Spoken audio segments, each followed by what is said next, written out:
Teresa Barron. I am here with a special guest today, and we are getting back to the Realty Talk. I hope you guys have enjoyed some of the other episodes that we've had. We are now up to, I don't know, this is probably episode 17 or whatever. I can't even keep track, but we're going to take this all the way home, and you can expect to get actually educated, inspired, and activated. That is our goal. That is our mission. We help to bring you valuable information.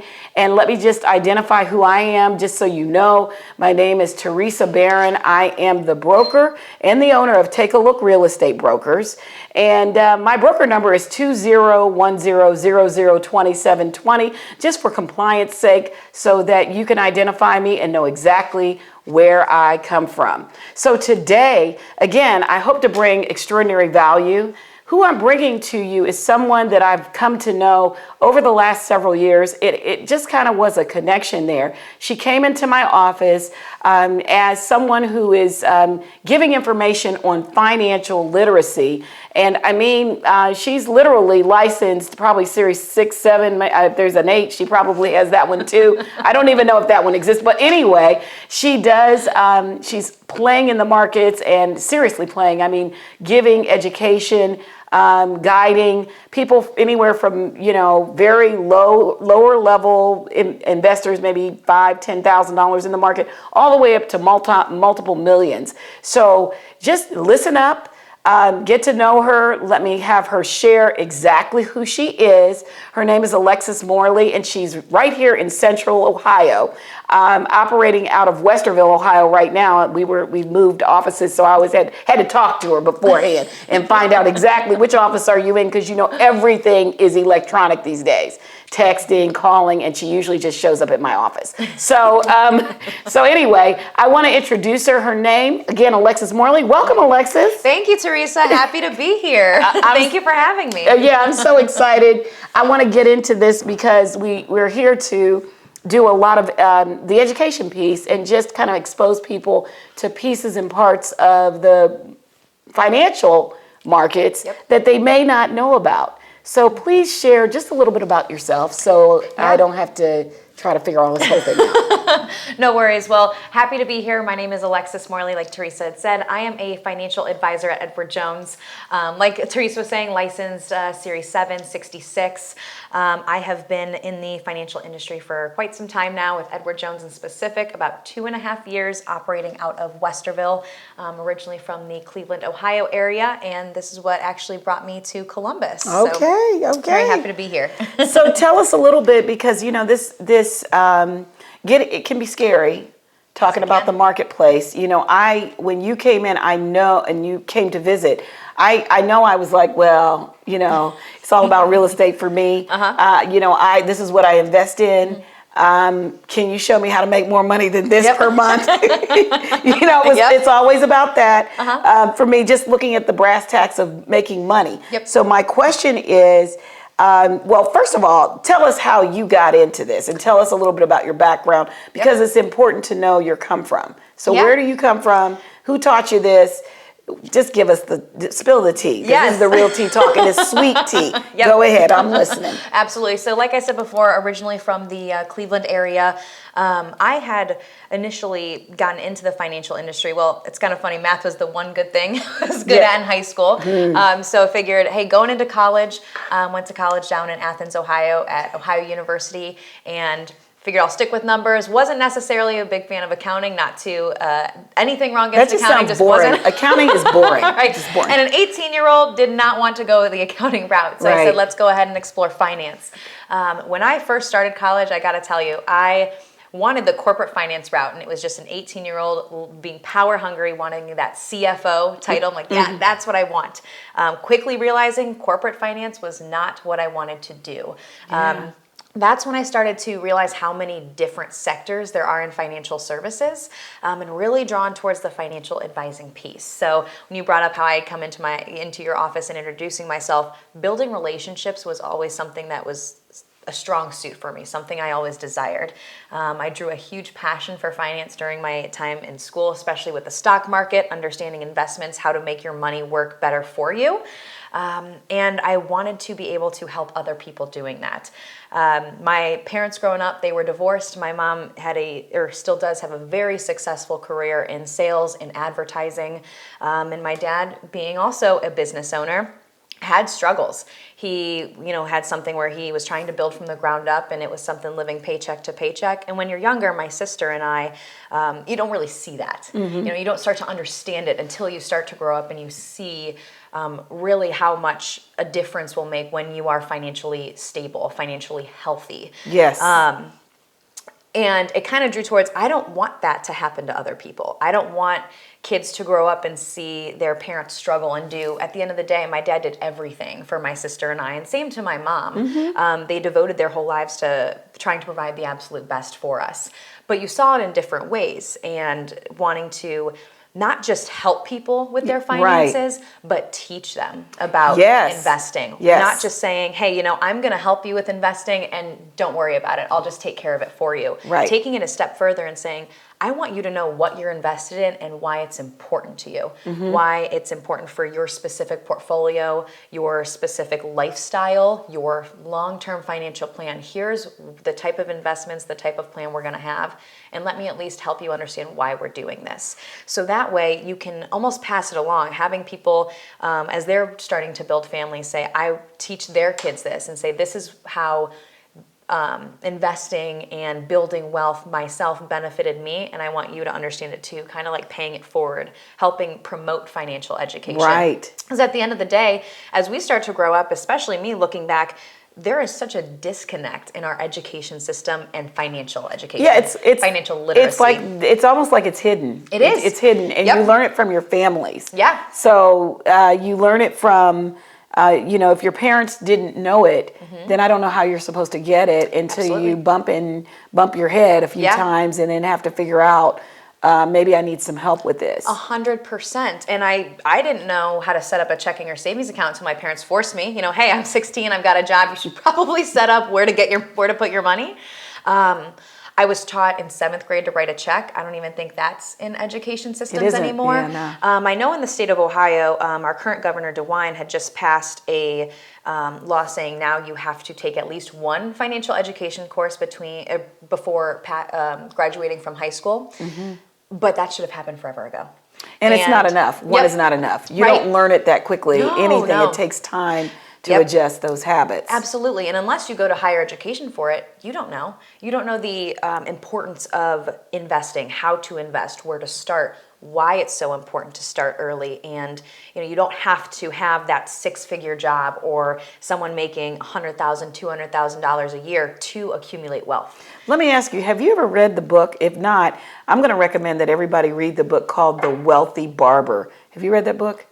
I have not, no. So it's a story of a barber who forever did $5 haircuts. So that's all he ever charged for a haircut was $5. And what he ended up doing was, when he passed away, so he was investing this $5.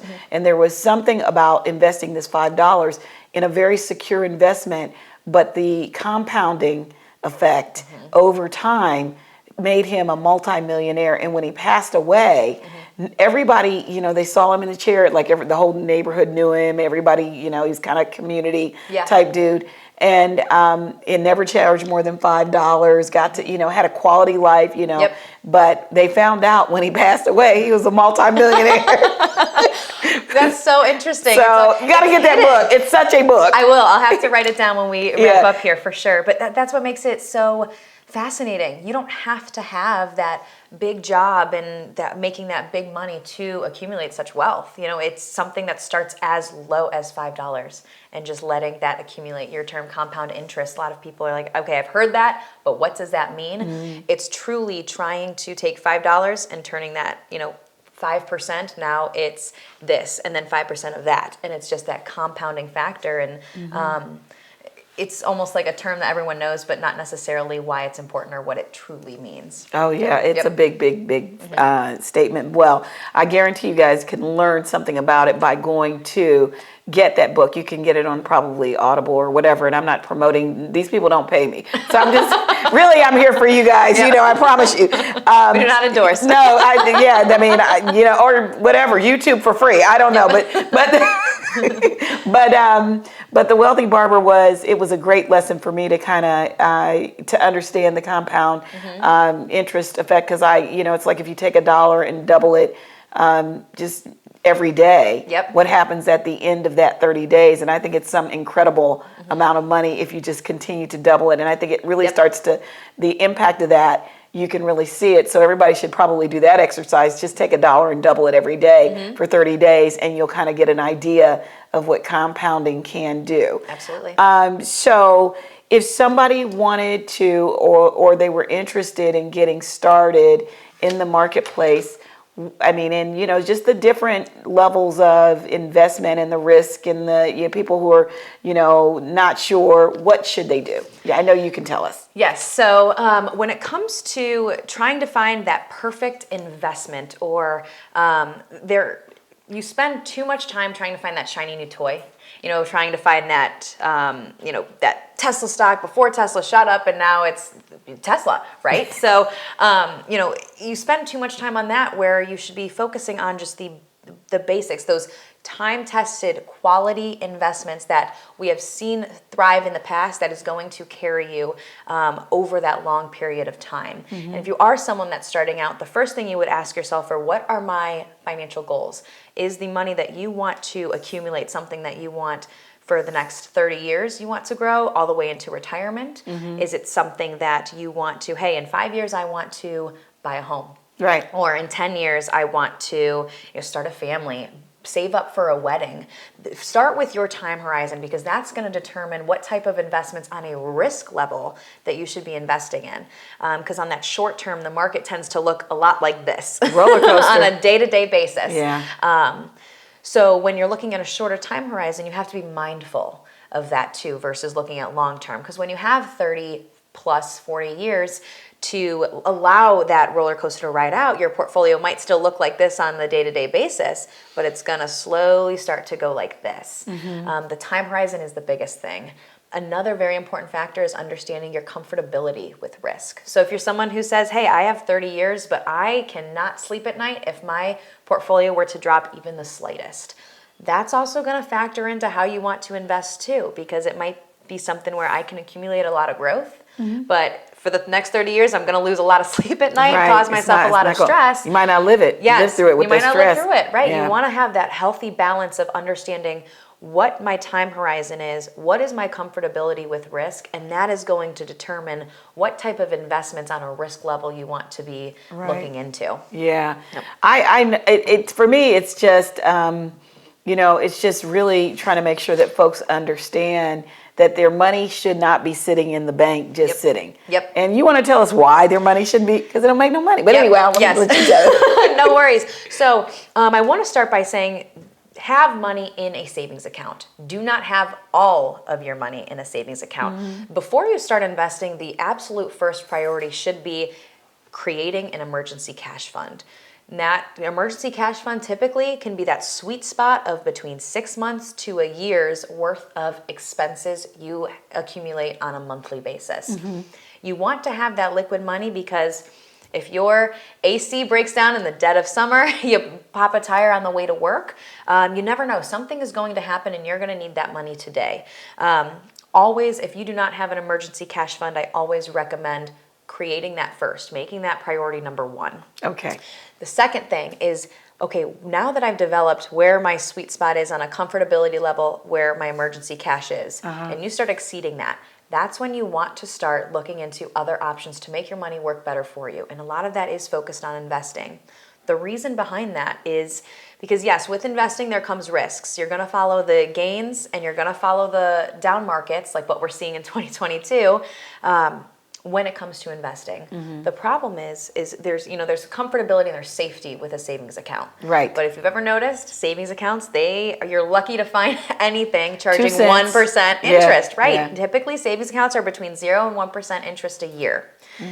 And when the biggest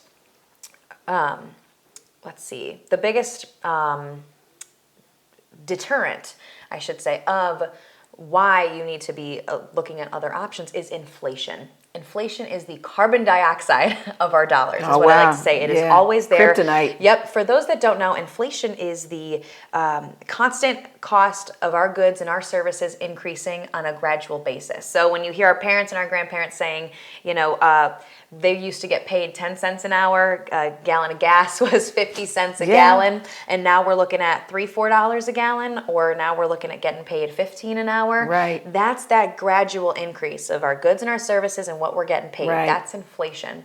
Generally, over a long term, inflation is right around 3 to 4% increase a year. Every year, yeah. Right now, as of September 2022, inflation hit 9.2%. Whoa. For those that don't know what that means, that Starbucks cup of coffee is now, it's jumping 9.2% in price. Right. So unless you're getting a 9.2% salary increase, or you're earning 9.2% in your savings accounts, that you're gonna have less money. Less money decreasing. Let's say, for simplicity purposes, I have $100,000 or $1,000, I should say, in my savings account. Right. That $1,000. After a year at inflation 9.2%, it might still say $1,000 in my savings account, but it's only going to be able to pay for $900 worth of things. Right. So you're going to notice your money is depleting slowly. That's why I say it's like the carbon dioxide, because like the air we breathe, we're breathing it in, but we don't feel it. Yes. Same thing with our dollars. We might not see it, but we feel it. Yes. And that's why it's so important to try to make our money work for us. Now, like I said, long-term inflation is normally 3 to 4%. Right. When you're investing, your goal is to want to try to at least keep pace with it. So that way your dollars are still moving at the same value that inflation is occurring. Right. Depending on the time horizon you have, try to outpace that. There are certain investments that can earn on a long term more than 3 to 4% a year. So that way you can still not only pay for the same things you were to a few years back, but now you're also being able to pay for that and then some. Because you're growing. Yes, and that's why it's important to, like I said, priority is that emergency cash, because you need that liquid money if something were to happen, and just on a monthly basis having those expenses.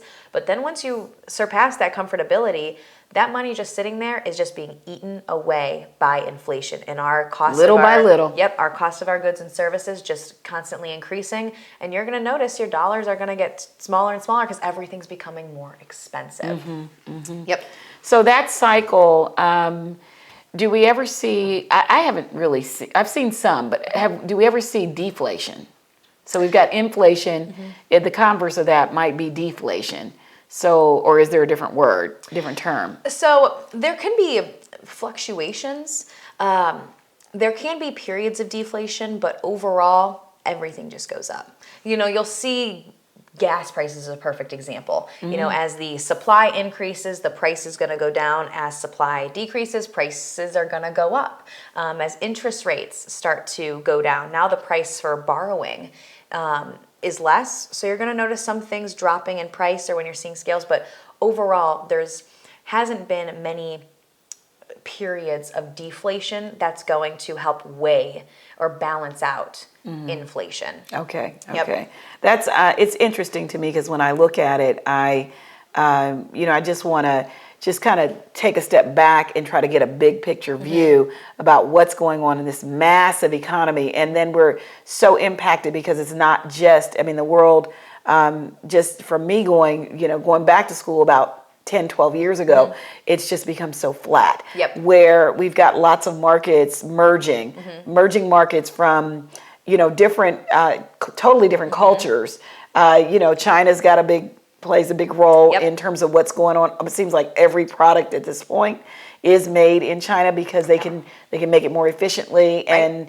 And this population, our population, wants to rather have lower cost goods. So my question to you is, when you're looking at companies and you're trying to assess, what are the important markers? What's important in terms of deciding, I'm just generally on a company, what are you looking for? Yep, absolutely. So when it comes to trying to evaluate a company, one of the biggest things I always like to look at is how long have they been in business and their quality.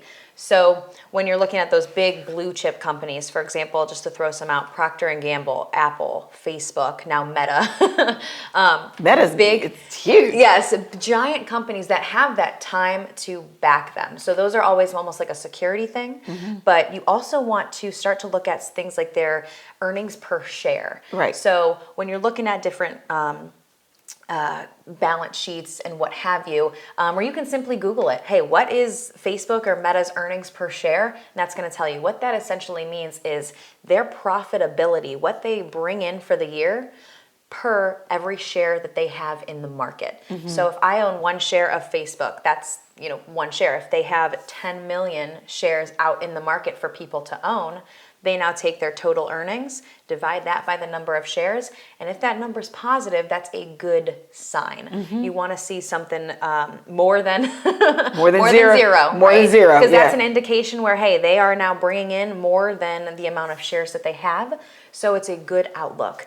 Another thing to take a look at is their long-term growth estimates. So, for example, taking a look at Amazon is a company that's growing like crazy. I remember when they were making, and are they making money now? Because I remember when they weren't making any money. When they first, that whole situation. I said, how's he doing all this? And he's making, it's negative numbers. Yes. Okay. So Amazon was actually, when it started as a bookstore, they were bankrupt for the first 10 years. Yes. And now it's completely monopolizing everything. And not to say invest in Amazon, but take a look at certain companies that do have growth estimates, like or for that long-term period, because that's going to give you an indication. If you're seeing a percentage, again, higher than zero, that's going to give you that inkling of, hey, this is estimated to grow. And you have to look at, past performance does not indicate future performance, but there are certain indicators out there like earnings per share, like your growth estimates over the long term, that's going to help that. Another key thing to look at is what companies are paying back dividends. Yes, for sure. People that don't know this, a dividend, it's like a non-guaranteed 401k match in essence. If a company is profitable for the year, they don't have to, but they have the option to say, hey, shareholders, thank you for investing in us. Here is some money. X% of a share price, right? And you have the opportunity to say thank you and put it in your pocket, or reinvest it right back into that company. Yes. It's allowing you to get almost that free money in essence, or extra dollars that you can then use to invest as well.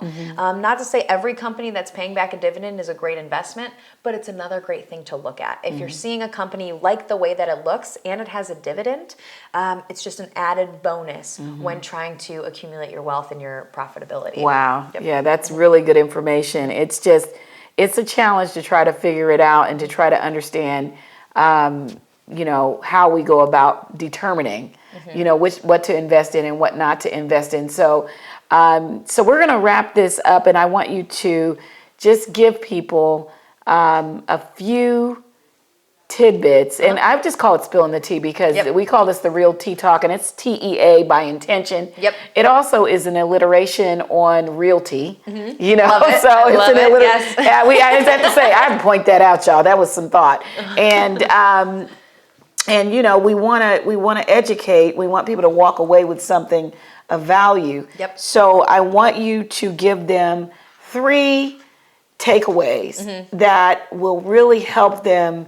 When they finish listening to this conversation, be able to really use, and it's just really useful information. Yeah. You game for that? Absolutely, okay. Yes. I'm going to be quiet and listen. Couple quick things is, number 1, do not fear the bear market. So a bear market is, in essence, stock market decline, usually prolonged about 20% or more. That's, if you've heard the term bear market, that's essentially what it is, and that's what we're seeing in 2022.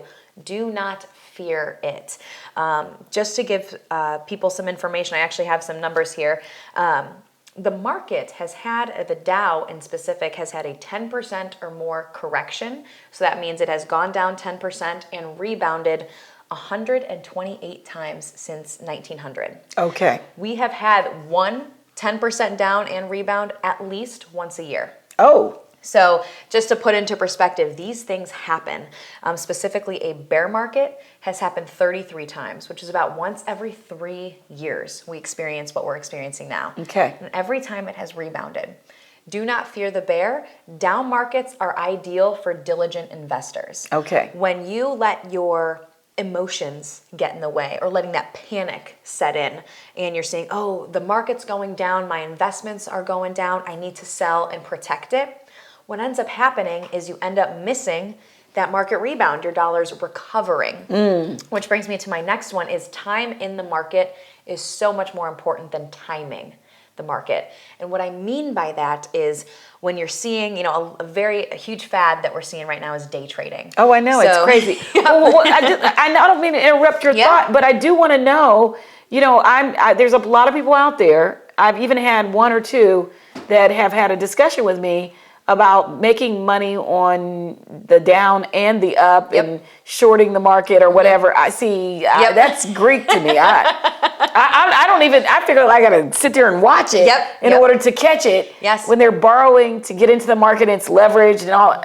Well, and you end up causing yourself so much more stress and you end up missing it. It's such a simple concept to buy low, sell high, right? But when you try to day trade and you try to buy at the absolute lowest and sell at the absolute highest, you end up missing.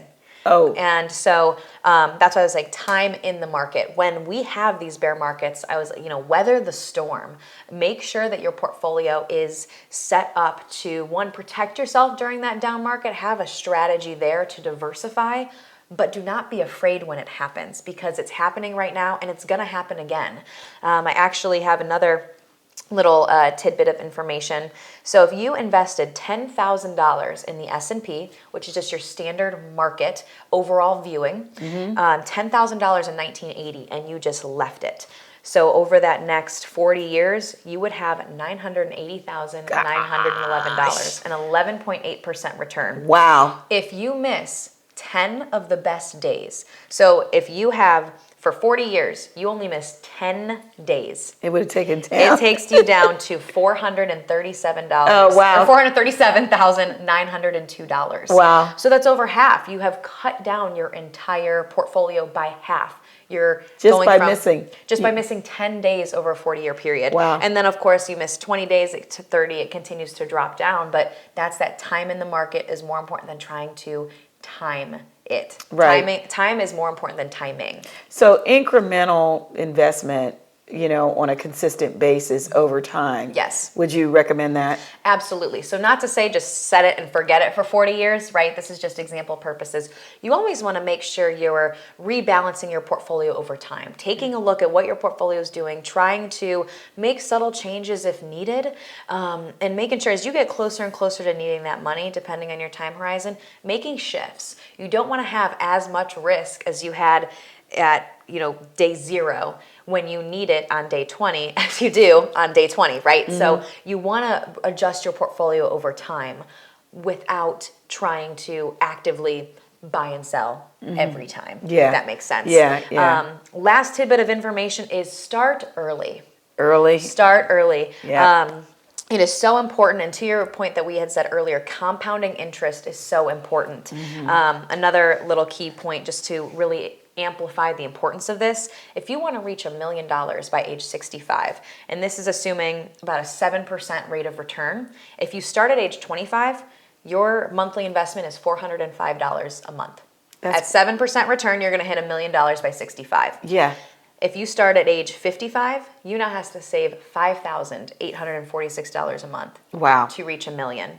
Wow. And then even if a difference at 40, it's $1,277. So I always like to say it's a lot easier to try and save $400 a month than it is to save $5,000, almost $6,000 a month. Right. When you start early, it allows you to compound. And back to your point before with the wealthy barber, you do not need to have that $100,000, $200,000 salary in order to accumulate wealth. It's something as easy as setting aside some money a month, letting it invest in a way that makes sense for you, and watch that interest compound. And that's always the most important part. Well, one of the things, and I'm just going to, I have one other question that just crossed my mind, but I'm going to just say this. One of the things that I understand is that we are just in general, in the general American society, we're consumers, and large, big-time consumers. I mean, we spend money at such a rapid pace. You can go to the mall right down the street, and I don't care what city, any town, USA, and it's going to be just, people jumping and buzzing and buying. See it, spend it. And spending. So I don't subscribe to the idea that people don't have money. I think that really what it is that a lot of people do have money. Because they're all at the mall, and I see them. I see, including myself buying Starbucks or what have you. But so we are spenders. And now the African American community in particular, really big, I mean, consumers to the nth degree, which is why you see a lot of targeted marketing for tennis shoes, for this, for that. I mean, just buying consumer goods. And if we just cut out a few of these things and get just a little bit of discipline, we can pull back some of that 200 years that we're behind and move forward very quickly with numbers. That's that math. Yes, absolutely. And to your point, actually, discipline is a big thing. Pay yourself first. That's what I say. Do not, if you get that big paycheck and you're like, great, gonna go to the mall and I'm gonna spend all this. Before you do that, set aside 10% of your paycheck. That's it, something as small as 10%. Start there, put it in a savings account, put it in an investment account, and just say, I don't see it. Your budget will adjust, even if it's something as small. Start small, 10% of your paycheck. I tell that to myself. I tell that to my friends. Pay yourself first. 10% of my paycheck is just going to automatically go into my savings or my investment account, and I don't have to think about it. It's going to be something where maybe it's an adjustment at first, but your budget will adjust. Your mindset will adjust too. It's all about that mindset. You can still go to the mall. You can still go to Starbucks, but instead of spending all of it, spend 90% of it. At least that way you have 10%. Again, something small, just accumulating over time. You're not touching it. And even something like that is a great way to accumulate wealth and start there. And then as your budget starts to accumulate, hey, maybe now I can jump to 15%, 20%. Being able to put that aside, whether it's a savings account or an investment account, just set it and forget it. Somewhere where you don't have to look at it. You're not constantly seeing, I got to make this transfer really quick, Have it in an account you do not want to touch, and then go enjoy yourself. It's not something where I'm telling you don't spend any money. Don't love yourself. Right. No, just keep it under control. Set something aside, have that discipline, and then you will start to notice how big of a difference it really makes to your budget and to the wealth that you're going to be able to accumulate over time. That's awesome advice, and that's exactly what people need to do.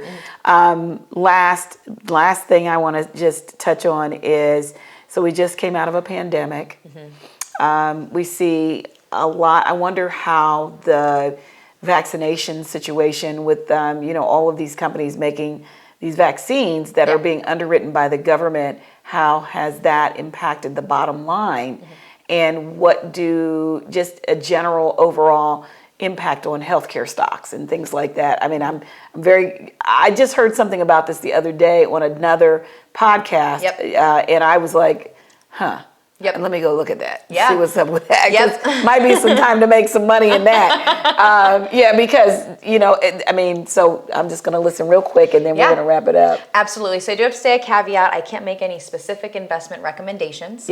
However, to your point, when it comes to healthcare, I'm going to kind of tie this to just about every industry, is what's going on in the world is something to also pay attention to. Not just the bottom line, not just the EPS or the dividends that I was talking about before. What's going on in the world is also important to pay attention to. So when you're looking at, these vaccines are rolling out, who sent them out? There was Pfizer, Johnson & Johnson, and then there was one other one that I'm not thinking of. It starts with an M. Either way. Moderna.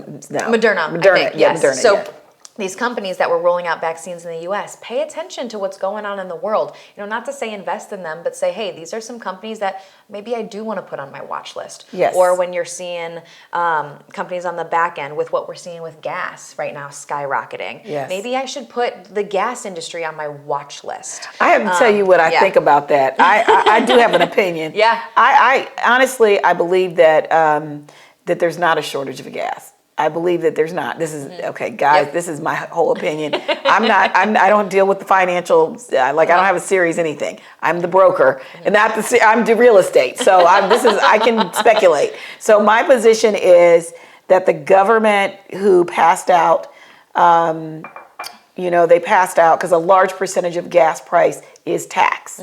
So I said, they think they're fooling people, but I can clearly see what's happening here.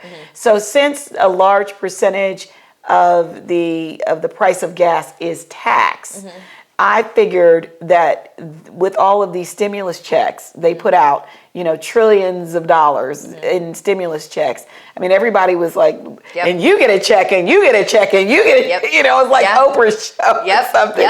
Okay, and I figured that this is the way they are recovering, because it is mostly tax, is to raise the price of gas, which raises the price of taxes. And it doesn't take very long with this driving population. Like, we are not going to stop driving. And they know that about the United States. They know we're not going to stop driving. So I figured that is the reason why those prices went up. And as soon as they got the money, the prices started coming back down. Yeah, so that's my position. Well, it's always, again, Teresa, to my point, you want to pay attention to stuff like that. Yeah. And, looking at exactly what you were saying with the stimulus checks, not to say there weren't people out there that didn't need them. People were getting laid off. Businesses were failing. Right. People needed those. Right. But when you're pumping so much money into the economy and you see people, obviously they're going to spend it. And whether for those that didn't need it, maybe buying a new TV, buying a new car, you saw a lot of that. So it's almost, think of it as like a domino effect. Right. Why is inflation now at 9.2%? There it is. You have people Too much spending money. and spending. There's a ton of money. And again, it might have been essential for a lot of people,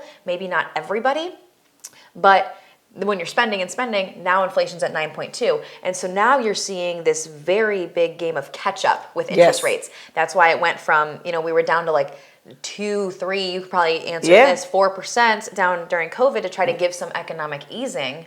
But now it's like, oh crap, everyone's spending all this money, inflation is skyrocketing, and we need to start raising interest rates at a very fast pace. Now that's why we're looking at 6.5%. Yep. To try to combat it. And then inflation is still growing. Yes. So we need to... Is it? Is it still moving like that? So like it was actually at right around 8% or so in July, and then in September it came out in June, end of July, it came out at 9.2 for this quarter. So that's what we're seeing. Interest is going up, inflation has increased, and they haven't released the new numbers for inflation just yet. But that interest is to, you're noticing people are stopping spending because interest is going up, but inflation has to fall first. Right. But yes, to your point, when you're pumping all this money into the economy, people spend, inflation goes up. It's just an economic cycle. Interest rates go down, so people start spending more, and then inflation gets high. Now interest rates go down and people stop, or interest rates go up, people stop spending. It's like this cycle that continues to happen. It's just a matter of trying to find that balance. That's why interest rates and inflation fluctuates all the time, going from low to high. You have to find that sweet spot. But that's crazy. It's so crazy. Well, I think we've given plenty today. That's all I can say. I mean, this conversation could go probably 5 more hours, so we'll have to bring Alexis back because at some point we want to continue the conversation, go a little deeper. Today we were just trying to go maybe A to B, A to C instead of A to Z. And we had that conversation beforehand because what we want to do is really educate, inspire, and activate. And for both of us, hopefully you got something out of this. I just want to say thank you for joining us. Definitely come back and look for more great information on The Real Tea Talk. I am Teresa Barron with my guest here today, Alexis Morley. Please tell them how they can get in touch with you. Yes, please, guys, connect with me. I'm available on LinkedIn, Alexis Morley, and on Facebook. Business pages, Edward Jones Financial Advisor, Alexis Morley. Please feel free to reach out. I am a resource to you. Like I said earlier, I am here to promote financial education, not just tell you what to do and why. So any questions, please don't hesitate to use me as a resource. And I'll thank you guys for joining us again, and I will see you on the next one. I'm Teresa Barron. Have a great day.